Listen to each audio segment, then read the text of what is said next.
So, we have been looking the last few weeks at the life of Joseph, or Jacob and Joseph.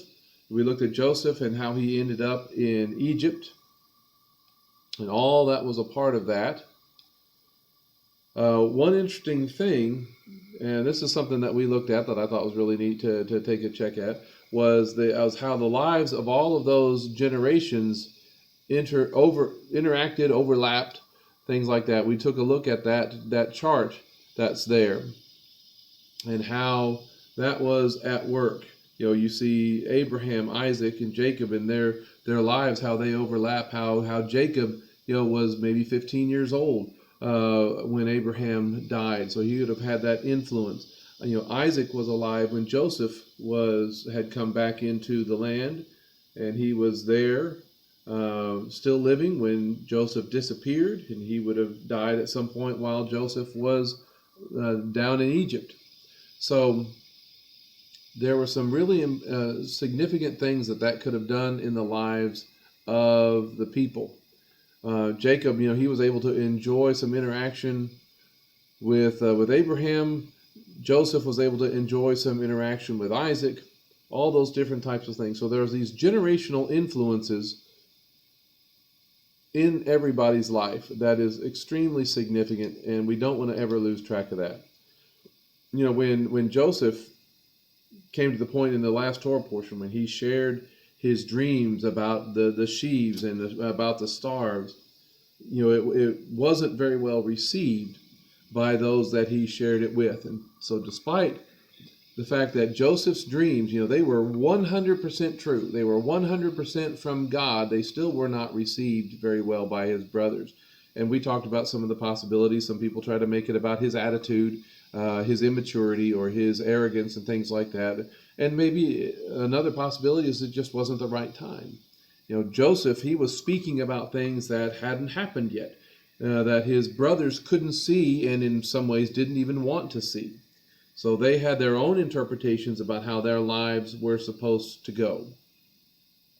And Joseph's, his visions, you could think about it like this, in modern day world and struggles, Joseph's end times chart, his tribulation chart didn't look like his brothers. And so they rejected him as if he was off the deep end. And the brothers' rejection of Joseph is actually what led to the salvation of the world. It put Joseph in the right place to where he would be able to accomplish God's purposes. And we actually see that in Romans 11. We looked at this, if their rejection leads to the reconciliation of the world, what will their acceptance be but life from the dead? And that is so significant. If the brothers had not rejected Joseph, then Joseph would have never been in a position to save everybody and interpret Pharaoh's dreams and all those things. And we looked at some of those parallels, between the life of Joseph and the future Messiah. And I'm just going to run over these real quickly, how he was unjustly rejected by his brothers, how he was thrown into a pit cut out of the rock, which should have ended into his death. But he was raised up to a new life. He was carried out to the Gentiles. He was sold for silver. He was stripped of his robe. But the Lord was always with him. And he was blameless in his actions and his behavior. The Father blessed others through him. It showed how Joseph's life, he resisted temptation, how he showed faithfulness to the Father. And all of those different false witnesses that were accusing him, like Potiphar's wife, and how he drew an unjust conviction and sentence. And even more, that should not be in there. But, so we came to that, and that's where Joseph ended in the last Torah portion. He was in prison. He was hearing the dreams from those in the nations that they could not understand. And Joseph was the one who was correctly interpreting those things, or accurately interpreting those things, not always for the benefit of those who had the dream. But he was ultimately forgotten by the cupbearer, who refused to acknowledge him before Pharaoh until the proper time.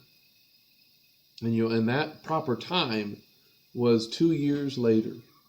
That's how this Torah portion opens up. It says, now at the end of 2 whole years, Pharaoh started dreaming. So it's moved from Joseph's dreams to the dreams of the baker and the cupbearer, and now to Pharaoh himself. And it's not always working on the timetable that we would like it to. And that's a great struggle for us. But it's here, there is Joseph. He's imprisoned in Egypt, and he is hidden there. He is, for all practical purposes, lost to his brothers, lost to Israel. They think he's dead and gone. And until Joseph is revealed, salvation does not come to Israel in their time of need. And again, that is just like Messiah.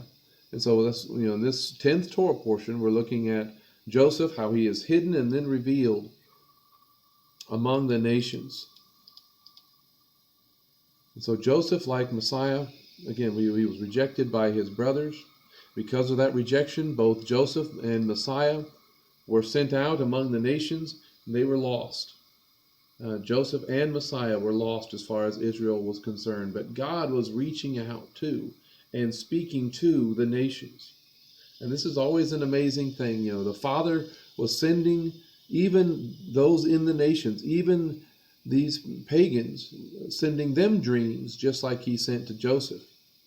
The baker, the cupbearer, they had their dreams. They just couldn't understand them because they didn't have that relationship with God. They didn't have the context to interpret those dreams, the references, the ideas, the numbers even.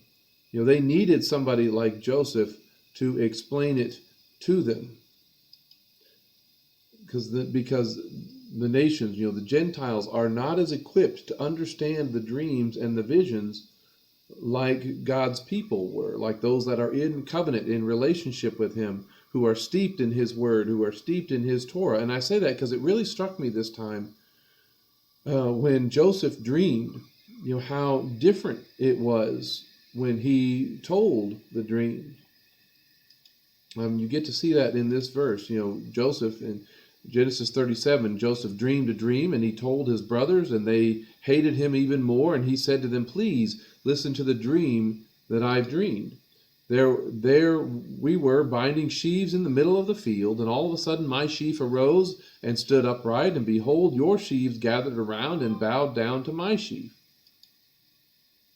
And they immediately seemed to understand what it was he was saying. Will you truly be a king over us? His brothers said to him. Will you really rule over us? And so they hated him even more because of the dream. Because of his dreams and because of his words. But then he dreamed another dream and told it to his brothers, saying, I have just dreamed another dream. Suddenly there was the sun and the moon and the 11 stars bowing down to me. And he told it to his father. Hold on, I'm going to try to mute this thing here real quick. He told it to his father as well as his brothers. Then his father rebuked him and said to him, what is this dream that you dreamed? Will we really come, your mother and I, with you, with your brothers, to bow down to the ground before you? So his brothers were jealous of him, but his father kept the speech in mind. And I've heard some people make a big deal about his mother, and who is exactly that's talking about, because she should have been gone. Well, Leah was the one who was the matriarch of the family. She was the one that was seen as the head woman in the family. So that would have been the mother that he was really referring to in all of that. But in any event, the brothers and even their father Jacob, they heard Joseph's dream, and it wasn't even their own dream, but there's no record of Joseph having to explain the meaning to his brothers. He's not having to explain the meaning to his father. They seemed to know immediately. They recognized immediately the symbolism and the message. And yet the baker and the cupbearer, even Pharaoh, were not able to interpret or understand their own dreams. That just really struck me as something different, as something out of the ordinary. Why is it that they can understand the dream so clearly? I mean, was it because Joseph's dreams were just that much clearer or that much more detailed? Because he was hearing from God better? Not likely. As you know, all of the dreams of the others, you know, the baker, the cupbearer, the Pharaoh, they were described with pretty exacting detail as well. And maybe, so if it wasn't necessarily because of the detail involved, is it because even, again, his brothers and his father, they were also can hear from God. They also know the symbols and the kind of way that the Lord speaks. They know the power and the authority of the word, that the dreams, they know that they have that covenant relationship with him, so that they are not so much of a great mystery to him, to them. And that's why they didn't need Joseph to explain it to them. But whatever the reason, Joseph didn't have to explain his dreams. They seemed to know. But when we come to this Torah portion is named for Miketz, which means at the end. And many interpret this to mean not just the end of this 2-year period, which is, you know, the immediate context where it talks about him, Pharaoh, having a dream at the end of 2 years, but many people also interpret it that this is also referring to at the end of the age, the world in which we now end, at the time of Messiah's arrival. You know, because these things that happen in the lives of the patriarchs, they speak to the lives of the Israelites, they speak to the larger plan of God. They speak to the life of Messiah. Just always remember, you know, when we're talking about these things at the end, remember that the gospel, the good news about Messiah, is more than just the death, burial, and resurrection of Yeashua. But the gospel is the whole redemptive plan of God, culminating in the kingdom. That's where everything is going. That's what's at the end of things, is the coming of the kingdom. You know, and you think about it, Joseph, he is not typically named as we tend to think about it. He's not named as one of the patriarchs. You know, when we talk about the fathers, we talk about Abraham, Isaac, and Jacob. Joseph is not typically mentioned, but considering the amount of content that's in the book of Genesis that's given to Joseph and his life, it really does put him in the category of one of the patriarchs. And there's a reason why, you know, the Jewish rabbis and the teachers over the years, when they're talking about and when they're developing concepts and ideas about Messiah, they really only refer to two categories of Messiah in here. They talk about Messiah ben David. Obviously, David is a very significant person, a very significant character, very significant covenants and promises made to him. So he's an obvious candidate for somebody to talk about. But they also refer to the Messiah ben Joseph, the son of Joseph, as prophetic and referencing who Messiah is. And most of y'all know that. So the events of Joseph's life, you know, as the suffering servant, speak to what happens to Messiah. And I believe what happens even to the message, to the gospel, that as it spreads out within history. You know, as we've seen, Joseph, you know, he comes to his brothers. He tells them his dream. He tries to reach out to them and be a part of them, but they reject him. They send him off to the nations. And we talked about last week how Yeashua came to his own, and his own did not receive him. He was largely rejected by the leadership, and he was, you know, cast into a hole in the rock, you know, in the tomb, and he was considered dead. But he arose out of that rock, and he eventually became the highest official, essentially, in a foreign land, much like Joseph. Yeashua And the gospel message, both went through this type of experience, this type of transformation. Because when Joseph, when he was sent down into Egypt, when the gospel, when the good news was sent out into the nations have tried desperately to turn Yeashua, to turn the message about him into something other than it started with, to change the identity. You'll remember when Potiphar's wife believed Joseph, believed that Joseph was very attractive and wanted to pursue after him. She wanted him, but she wanted him to have him on her terms. She wanted to have him compromise who he was in order to be with her. That's what it was talking about in Genesis 39. Joseph, he was handsome in form, handsome in appearance. And after these things, the master's wife lifted up her eyes at Joseph and said, "Come and lie down with me." Well, she wanted him, but on her terms. Rightfully and righteously, Joseph refused to compromise and give in to her what she wanted. He did not want to give up who he was and what he believed in order to attain something. Yeashua was much the same way in facing off his temptations. There were shortcuts, there were easier routes, but he didn't go those ways. And in the way that Joseph responded is the proper response to this type of temptation. Yeashua, again, he followed the same pattern. He was tempted in every way just as we are, yet he was without sin. But when you come to the message and how the gospel was spread, or rather, when you come to those who carried the message of Messiah Yeshua out into the nations, what happened with them? What happened? Did those people pass that kind of test?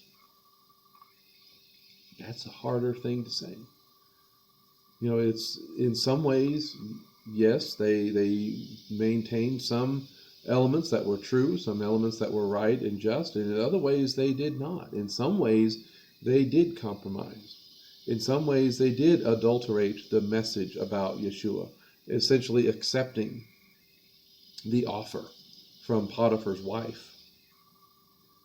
See, in order to make the message more acceptable, more receptive, more attractive to the nations, many aspects of the gospel message about Yeashua, about the identity, about the appearance even of Yeashua, had to change. Right? And when you see a lot of churches doing that in our day now, being, as they try to be seeker friendly, they think about how can they satisfy those who don't believe, and they're more concerned about not offending them than they are about the possibility of offending God. But something similar happened in the life of Joseph. Hopefully you'll remember. Hopefully we'll take a look at it here. But when Joseph, you'll remember that after 2 whole years, Pharaoh, he starts dreaming again. And hopefully you'll remember what Pharaoh's dream was like. Hopefully you've read the Torah portion, where it talks about these 7 in chapter 41, these 7 cows, good-looking, and I like the way the TLV talks about this, good-looking and beefy. They were beefy cows. I mean, how else would you want them to look? They looked straight, ready for Wendy's or something. Where's the beef? I mean, they're right here. They were beefy cows. And they grazed in the reeds, right? So they had those 7 beefy cows followed by 7 scrawny and starving cows that ate up these beefy cows. And then that was followed by a dream of the 7 ears of corn or grain. They were healthy, they were ready for harvest, and that was followed by 7 heads of grain that were scorched by the east wind that swallowed up those 7 good heads of grain.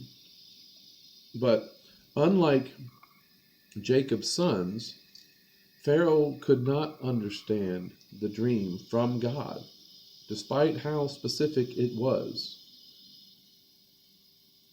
You see that in the next passage. In Genesis 41, verse 8, he says, "In the morning he was disturbed in his spirit. So he sent and called for the fortune-telling priests of Egypt and all its wise men, and Pharaoh told them his dream, but no one could interpret them for Pharaoh. Then the chief of the cupbearers spoke with Pharaoh, saying, I am reminded of my sins today. Pharaoh had been angry with his servants and put me in the custody of the house of the commander of the bodyguards, me and the chief of the bakers.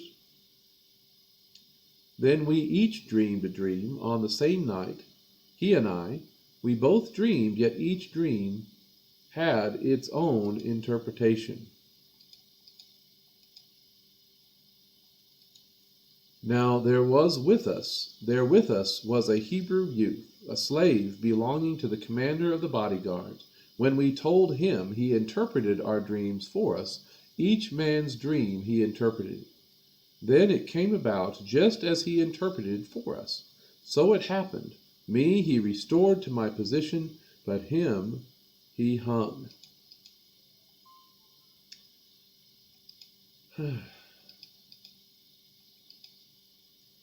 So here we are where Joseph is finally remembered. Someone who, in the cupbearer, he experienced a miracle through Joseph. And what's neat about all of this is that this person, 2 years later, is still exactly in the right position to help the most powerful person on the planet at the time make sense of a message sent from God. And that's always something we need to keep in mind. Can God reveal things? Can he speak? Can he even work at times through people who don't know him at all? People who are completely and totally pagan, completely and totally far from him. Clearly, that is true. That God can work in people like that. And even if we think that they are the most lost on the planet, God can still reach out to them. God can still speak to them and use them in powerful ways. So and when he does that, they may not be able to make sense of what's going on and what God is trying to do, what he's trying to say. And so who do they need at those kinds of times? They need people like us, people who do believe, to come and share with them what God is doing. In those times of need, one of the primary purposes of God is to send or position one of his people in that sphere so they can help explain things. God, in their time of need, God sent Jonah to Nineveh. When he was about to bring judgment upon them, he sent Jonah. He positioned Daniel in Babylon and Persia in those times when they needed things explained to them. He raised up Esther for such a time as this. We know those concepts. And when a people group are ready to receive the gospel, for example, the good news, when they're ready to hear about Yeashua, guess what he does? God sends one of his children, like the apostles or like countless others across the centuries. He may send you or me to connect with somebody who needs to hear, whom God has been reaching out to. And he or she may need you to help explain some things to them. And we are to bring the good news about Yeashua, the good news about his kingdom to them, and we're supposed to do so without compromise. But something that's important to notice here, something happens to Joseph to make this happen, before he appears to Pharaoh, and it's the kind of danger that exists for all of us. It's the kind of things that we have to deal with. And what happened within the life of the believing community. So when Joseph was brought in before Pharaoh, it says, Then Pharaoh sent and called for Joseph.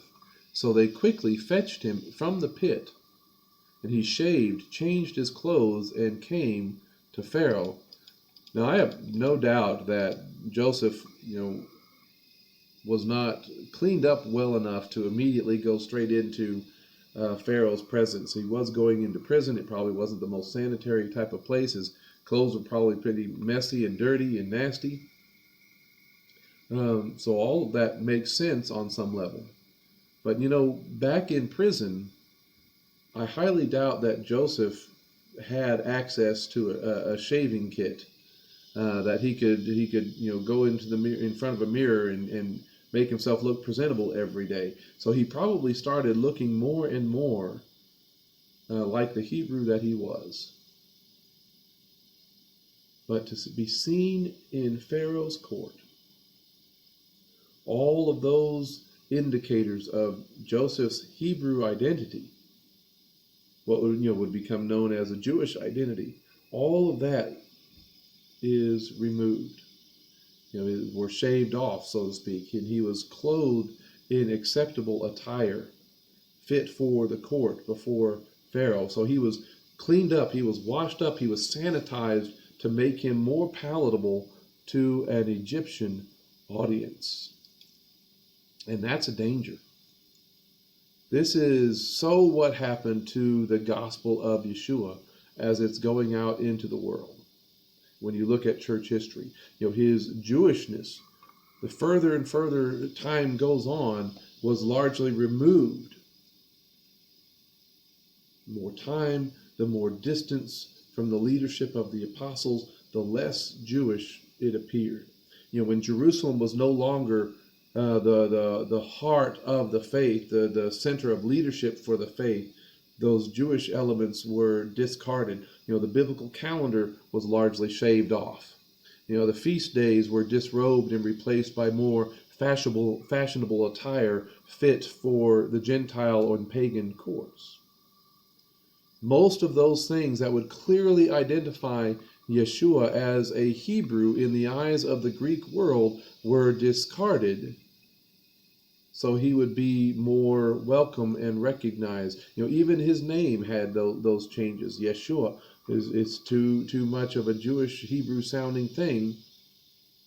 So Iesus in Greek and eventually in Latin. Most of those things that would identify his followers even as Jewish were discarded as well.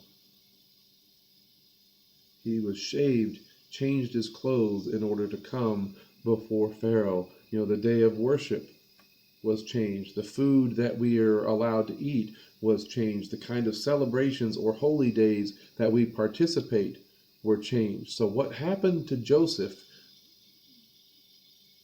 happened to Yeashua, happened to the message, happened to his disciples as they went out among the nations. Their identity, their history was hidden, was covered up, was compromised, was removed. And that's not a good situation. But even with Joseph, not all of that was removed completely. Some things could not be hidden. Some things could not be removed. Because Joseph, even though all of that happened to him, where he shaved, changed his clothes in order to come before Pharaoh, Joseph clearly was not Egyptian. When you look at the time period, when you look at how the Egyptians depict themselves and how they depict people like Joseph, the Asiatic tribes and such, the Egyptians were darker skinned in their pictures and reliefs at the time, whereas Joseph and his type, the Hebraic types, were lighter skinned Asiatic. So even physically, visibly, they looked different. And Joseph, he wasn't Egyptian. He was never treated as an Egyptian. I'll show you that in just a moment. But there were some things and elements that could not be discarded. There were some things that were held on to, some truths that were maintained. And when you look at the life of the church, when you look at the life of the believing community as it was advancing throughout the centuries, some truths were maintained. Not everything that we grew up with or that we inherited was a lie, a conspiracy, or a cover-up. Sometimes when we start coming in this direction, it just feels like we have to throw out everything. And that's not the case. Not everything was lost. God has still worked throughout the church, throughout its history. Yeshua, some things they couldn't get rid of. Yeshua, Jesus, was still born in Bethlehem. That's not going to change. He was still crucified in Jerusalem. Again, those are things that could not be removed from the account. And the same was true for Joseph. Some things were covered up. Compromise was all around him, yet he still held on to the truth of his God. He always directed people not to the gods of Egypt, but to the one true God. And that's going to be more and more important in the days ahead for us. It says, then Pharaoh said to Joseph, I dreamed a dream, and there's no one to interpret it. And I heard about you. It said that you can listen to a dream and interpret it. And then Joseph answered Pharaoh, saying, it is not within me, but God will answer with shalom for Pharaoh. So he is directing Pharaoh, taking this moment to direct him to the true God. And that's important for us to keep in mind today. In spite of all the things that we may complain about in the Messianic movement, in our old practice of the faith, in returning to the Jewish roots of the faith, in spite of all the deliberate and the anti-Semitic removal of anything Jewish, disfellowshipping from of anyone that were maintaining a Jewish appearance or practice, snubbing of anyone who would speak for such things and preventing them from attending any of the church councils. Those kind of things happened over the centuries. God was still able to move and speak and communicate there in those moments. And again, Joseph's identity was largely scrubbed from him before he came before Pharaoh, and yet he was still able to speak and reveal God's truth to him. In other words, can people still get saved in the traditional church? Absolutely. Can God's word still be taught and communicated? Can his truth still change hearts and minds, even in those places where his Jewish identity is hidden? Yes, that can happen, and it does happen. Almost all of us came to know Jesus first in a setting that in various ways hid his identity. So we still can hear the voice of God even when those elements are hidden, as did Pharaoh. It says, then Joseph said to Pharaoh, Pharaoh's dream is one. God has told Pharaoh what he is about to do. It is the word that I have already said to Pharaoh what God is about to do. This is verses 25 and 28. It is the word that I have already said to Pharaoh what God is about to do. He has shown to Pharaoh. Now, as for repeating Pharaoh's dream twice, this is verse 32, it is because the matter has been settled by God, and God will quickly make it happen. So now, after hearing the truth, after hearing the interpretation, and hearing the direction or the way that they should go, the instructions of how they should handle the situation, even there in the midst of all of that, with Joseph's identity concealed and covered up, Egypt accepted it and put it into practice.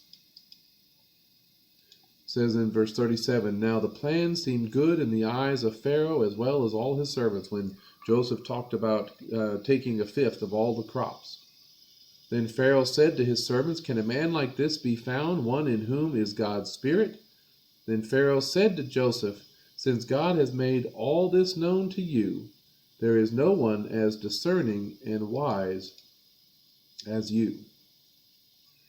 I hope that, everyone who's watching this with, who has a Messianic perspective, who work around non-believers, who work around traditional Christians, I pray that what is said in verse 38 can be said of you, can be said of me. Can a man like this, can a woman like this be found, one in whom is God's Spirit? I hope that that's the kind of testimony and influence that we have in the things that we say, in the things that we do, because that's an important thing. When they do recognize that reality, that work of God in your life, it will come with expanded opportunity. It will come with it, hopefully, expanded responsibility. And when those moments come, when you speak, when you have those moments to speak the truth, you cannot compromise the message and the method that God has given to you. You cannot be seduced by the offers that come your way, because the offers are going to come to try to get you to compromise that message. Offers that money and pleasure are going to throw at you, because that was all thrown at Joseph. Maybe not intentionally, but it was still thrown in his direction. Look at what happens to him next. Verse 40, you will be over my house, and all my people will pay homage to you. Only in relation to the throne will I be greater than you. And then Pharaoh said to Joseph, see, I appoint you over the whole land of Egypt. Egypt is fully embracing Joseph and the truth of his interpretation. And it makes me wonder, though, if Egypt would have accepted Joseph, would have accepted his message and his plan if he still looked like the Hebrew that he was. What if he had gotten out of the prison and gotten cleaned up, put on some clothes, but the clothes were still Hebraic type of clothes that he and his brothers would wear. What if he didn't? He might have cleaned up his beard and such, but didn't really shave his beard. If he came out, he had merely just washed and put on something clean, but still looked and dressed like the Hebrew. I wonder if Egypt would have accepted Joseph, accepted what he had to say, because the Hebrews were not respected and loved by the Egyptians. They kept them separate. We actually see that later in chapter 43, when his brothers were there. So they served Joseph, served him by himself, and his brothers by themselves, and the Egyptians who were eating with him by themselves, for Egyptians could not eat with the Hebrews, because it was an abomination to the Egyptians. And that to me is amazing. Even as the second in command, even as the most elevated that he was, Joseph was still an abomination in many ways to the Egyptians. He was still at least considered an outsider. He was still at least considered inferior to them. So if Joseph had not shaved, if he had not changed his clothes, if he had not identified as an Egyptian, would they have accepted his message? And you hear this talked about in theological terms or in church history terms, would the gospel have been accepted by the Greek and by the pagan world if it hadn't cast off all of those vestiges of Judaism, like the feast, like the calendar, like the food laws, like the Sabbath? And when you go out and you look at commentaries and you listen to some sermons and some academics and what they have to say about all these things, their answer is, for all practical purposes, no. The Greek world would never have accepted Christianity as we know and understand it. It would never have become this world-changing force if it actually held on to those things. And of course they can say that only because it did grow into what it became without those Jewish identities and Jewish markers. But we really don't know how it would have turned out had they been faithful and kept those Jewish markers and identification. We don't know, because we were never really given the chance. We were never given the chance to go and influence the world with all of those things that maintained our identity for who we were supposed to be. Joseph, even though he appeared Egyptian on the outside, even to his brothers, the Egyptians still thought of him as Hebrew enough to not want to eat and sit down with him. That's what that passage is all about. Because they kept him separate from his brothers, obviously, because he was not one of them. But they kept him separate from themselves. The Egyptians still thought of him as Hebrew enough to not want to eat with him. And I find that very interesting. His fellow Hebrews could not recognize Joseph as a Hebrew. And the Egyptians considered Joseph, even though he was second in power only to Pharaoh, they considered him too much of a Hebrew to really accept him as an Egyptian. Joseph was torn in between both of those identities. And though Joseph and his message was accepted enough to save Pharaoh, save Egypt, save them, his Hebrew identity was not. And it might not have been totally lost, but it wasn't lost on the Egyptians that he was not one of them. The thing that makes Joseph different, from the future church, from the future development of what came to be Christianity, was the issue of compromise and assimilation. His appearance may have changed, but Joseph never compromised, because Joseph actually never really fully embraced being Egyptian. He was never really bought off, even with all of that power and influence and money that was given to him, like what happened in many aspects of the early believing community, the early church community. So you see, this is what happens to Joseph. He says, then Pharaoh removed his signet ring from his hand and put it on Joseph's hand, clothed him with fine linen garments, and put a chain of gold around his neck. See, once Joseph got that kind of power, once Joseph got that kind of money, all sorts of new clothes, did he stop believing in the God of his fathers? Did he start changing God's identity in order to fit in better? Did he start calling him by Ra or some other Egyptian deity? No, he did not. He survived, he adapted to his situation, but did he compromise and alter his theology and what he believed? Did that wealth and influence change who Joseph was? There's no indication that it did. He still identified with his brothers. When they showed up, he identified with his brothers more than he identified with the Egyptians. And he identified even with the ones who betrayed him. Because if anyone were to ask Joseph, are you an Egyptian or are you Hebrew? I believe he would say Hebrew. The Egyptians certainly treated him that way. Even in naming his son Manasseh, which means, the scripture talks about it, because God has caused him to forget all of his trouble and all of his father's house.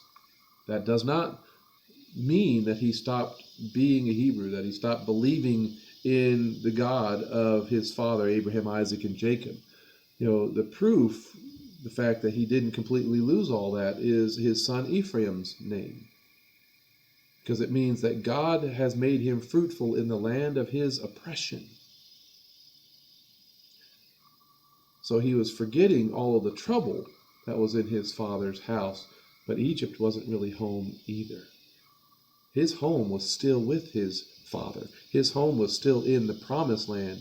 The Egypt was the land of his oppression.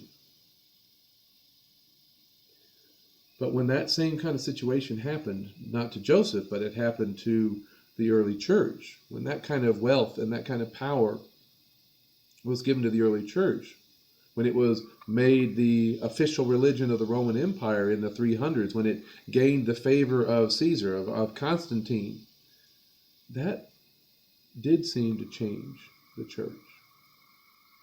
That did seem to change how they acted. It did seem to change what they believed, and they began to use the power of the state to then, begin persecuting the dissenters and people who didn't go along with the new power structure in Rome. They drove people out to the fringes of the empire. They had been persecuted, but now they became the persecutors. They began to claim all of the promises that were given to Israel for themselves. and proclaim hostility and anger and hatred towards the Jewish people, proclaiming that all of the curses still remained to them. Replacement theology was born in times like these. Once they became the sword and seat of power, once they became accepted by the government, they changed. Because those Hebrew heritage, those elements of that were abandoned. They tore themselves away from Jerusalem. They turned out any Jewish practice. They turned out people who were still trying to hold on to those identities, changing the Sabbath, changing the feast days. That money and the power corrupted them to not only forget their past, but also embrace this new identity, essentially favoring Egypt and not considering it a land of their oppression, but now considering it their new home. The wealth and the power changed them. Here we are, today, right now, in a year when Hanukkah and Christmas overlap.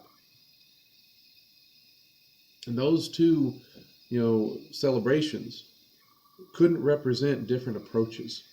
Christmas, all that it has become, all the activities that it has embraced is an example of what happens to the gospel, what happens to the message of Yeashua that actually embraces Egypt. Even before coming in a messianic direction, I've had issues. My wife and I, our family, we've had issues with Christmas and how it's expressed in our culture. You look at some of these things, problems with Christmas. I wrote this down a few weeks ago. We've all known for a long time that that December 25th is the wrong date. Scholars have known that. People have known that for decades, if not 100 years or more. That we've known that it was the wrong date, and we have known that it has absorbed and brought in various pagan practices. And most pastors have known that. And yet it doesn't really change. I mean, previous generations knew that it had absorbed those things. That was not something pleasant. The Puritans did not celebrate Christmas. It was outlawed in some ways. Charles Spurgeon thought it was a terrible holiday, so he wanted nothing to do with it. So we know it's the wrong date. We know it's absorbed various pagan practices, but that doesn't change our participation in it. Many of us have complained and argued for years how it's over commercialized. It's too much about the toys. It's too much about all the merchandising and marketing and all the different things that they want to do to try to sell money to you. So we've complained about that for a long time, and yet we still do it. We look at it in the sense of how it's over secularized. That where we talk about like putting Christ back in Christmas or whatever else, because we're seeing how all of the attention and things that is going toward it is leaving him out. And so what's amazing, and it bothers me, and I hope it bothers more of us, it should bother believers everywhere, that there are many atheists and people who are non-believers, secular people who practice or who celebrate Christmas. And what's amazing is what they do in how they celebrate Christmas has very little difference from how Christians and people who do believe celebrate Christmas. You could walk into a house or an apartment of a believer. You could walk into a house an apartment of a non-believer, and you would have a hard time seeing a difference. And that should bother us, because that's wrong. And then fifthly, we've complained for a long time how the subject of Christmas has been weaponized by both political sides. Some of them are going after Christmas and trying to remove it from the secular world, while others are using it as a weapon on the other way. It's like, well, if you don't say Merry Christmas, then you're just a terrible person. So, I mean, it's used as a weapon. And so we've had those kind of problems and those kind of issues about it for a long time. And that's before even coming in this direction. But many elements of it that were things that we removed from our house, or at least we de-emphasized early in our marriage.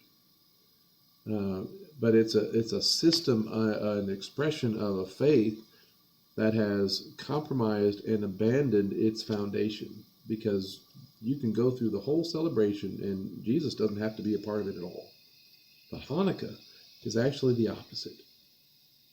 It is a story of how the Jewish people refused to compromise, refusing to give up their identity as God's people, refusing to syncretize, refusing to blend and mix the pagan practices, refusing to bow to the world powers and demands. And when the world responds by defiling what God calls holy, they actually, Hanukkah is about fighting to restore and rededicate that which has been defiled. Hanukkah is the festival of dedication.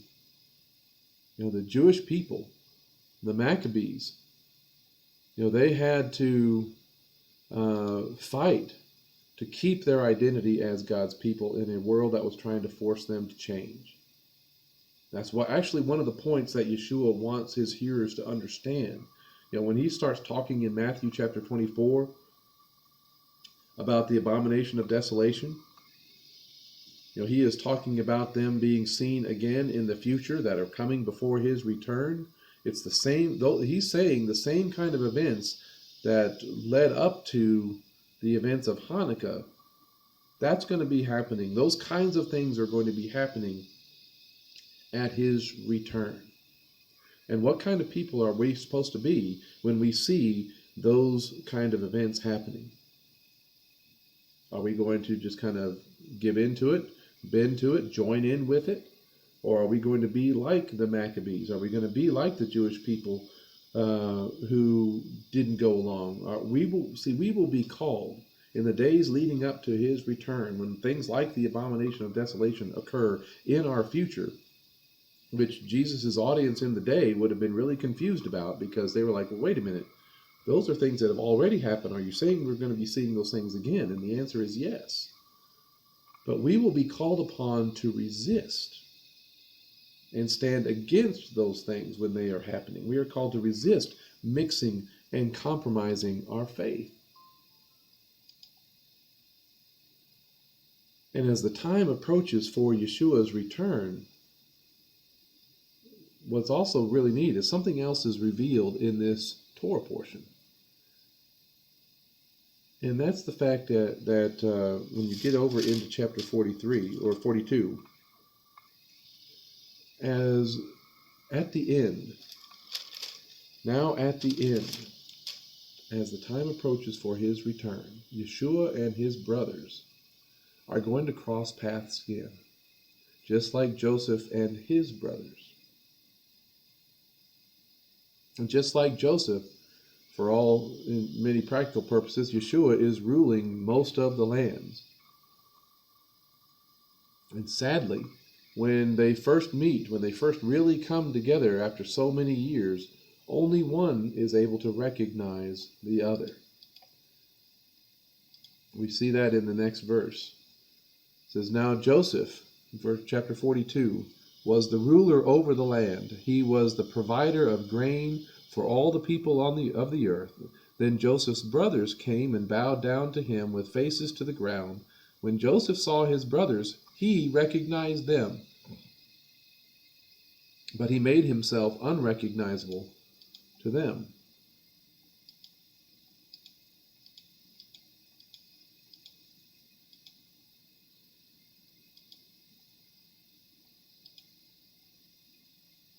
It says in the next verse, in verse 8, though Joseph recognized his brothers, they did not recognize him.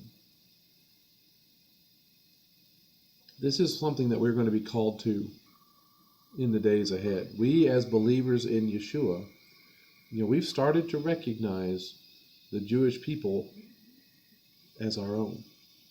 That's something that is increasingly happening in our day. And that's actually something we are called to.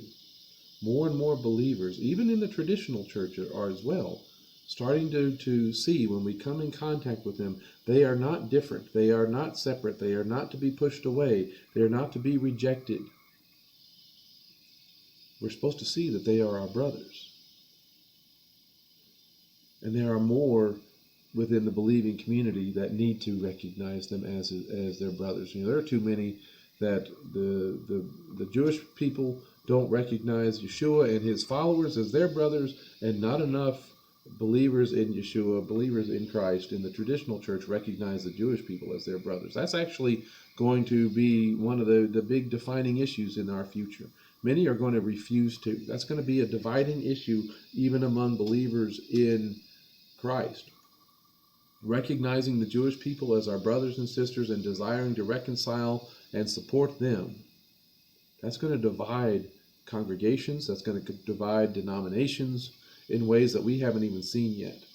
And we need to repent of our concealing Yeshua and hiding his Jewish identity. We must begin removing the disguises that we have put on him. The theology, the practice that prevent the Jewish people from seeing Jesus for who he truly is. We need to essentially stop shaving him and dressing him up as an Egyptian and presenting him as an Egyptian to them and expecting them to believe it. See, Yeshua is barely recognizable as we have traditionally tried to reveal him to them as related. Yeshua, he is barely recognizable to many Jewish people, and many will testify that they are surprised to find out that the New Testament is a Jewish book, is written by Jewish people, about Jewish people in the land of Israel. And more are beginning to see Yeshua. This is the great thing that's happening in our day. More and more Jewish people are beginning to see Yeshua as Jewish, as a Hebrew. So these are things that are slowly changing. And that's a good thing. That's actually a sign of God at work and the day approaching. This is an article I shared the other day that I think a few others have shared as well on Facebook. But look at this title on this, if you can read that. It says, Rabbis Bring Jesus Home for Christmas. And it says, we are witnessing the undoing of 2,000 years of Jewish rejection and animosity towards Jesus, a miracle by any estimation. So there is a greater recognition that Yeshua really is their brother. And I don't know where that particular movement is going to go, but it sure is worth watching and paying attention to. It sure is worth encouraging, because essentially that's where we are going as the redemptive plan of God. Because there will be a day when Yeshua is revealed to his brothers, just like Joseph is revealed to his brothers. There will be a day when every eye will see Yeshua for who he truly is. There will be no more disguises, no more hidden identity. And every knee will bow and every tongue confess that Yeshua HaMashiach is Lord, to the glory of God the Father. And the Jewish people, as both John 19:37 says, but it's actually quoting Zechariah 12:10 says, then I will pour out on the house of David and the inhabitants of Jerusalem a spirit of grace and supplication. Yeah, grace was actually in the Old Testament. When they will look toward me, whom they pierced, and they will mourn for him as one mourns for an only son, and grieve bitterly for him as one who grieves for a firstborn. That's the significance of the Colossians referring to Yeshua as the firstborn, because that's who he truly is. That's his identity. And we, as God's people, as believers in Yeshua, need to stop hiding him and who he is. We need to start revealing Yeshua to his brothers. So may that day come quickly.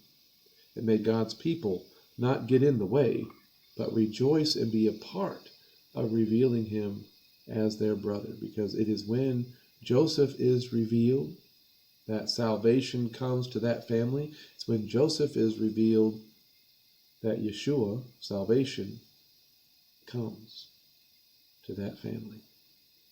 And all the world is blessed. All the world experiences his grace poured out, and our redemption is fulfilled.